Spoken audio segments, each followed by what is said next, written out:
Good afternoon and welcome to Nasdaq Trade Talks. I'm your host, Jill Malandrino, Global Markets Reporter at Nasdaq. We're coming to you live from the Employing U.S. Veterans Conference in New York City. And helping me kick off coverage, we have Scott Leishman. He's the Assistant Director of Career Services at the West Point Association of Graduates. We're going to take a look at resume and LinkedIn tips to get veterans jobs. Scott, thanks so much for helping us kick off coverage. Now let's walk through some of these and your best advice for veterans looking to transition into civilian work. To use military terms, you want to do a lot of reconnaissance. We hear horror stories all the time of people who applied to 25, 50, 100 jobs and nothing happened. And my strongest bit of advice for people getting out of the military or any job seeker is never apply anywhere. Right. Develop a network of people you were stationed with, people you went to school with, people you grew up with, family members, and then use that network to find out a lot more about target companies than what's in the job description. Right, and you also mentioned that you should include your clearance prominently. Why is that?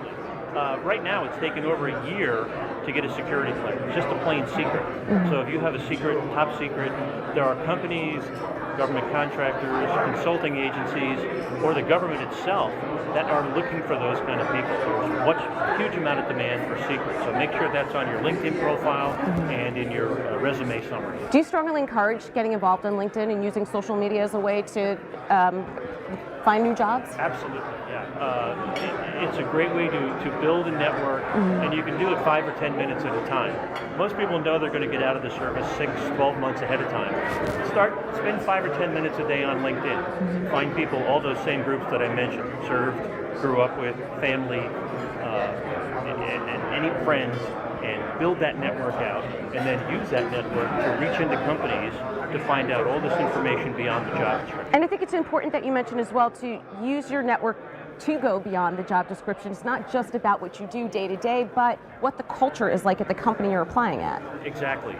If you can't find military people in an organization, they may not be very welcoming to you as a military person. As we've heard here at the conference, there are organizations that have entire employee resource groups dedicated to military affiliates, military spouses.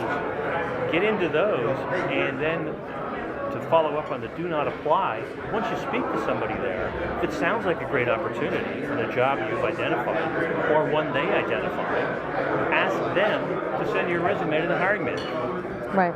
All right, Scott, thank you so much for joining us. It's all great advice. And thank you for joining me throughout the day at the Employing U.S. Veterans Conference. I'm Jill Malandrino, Global Markets Reporter at Nasdaq.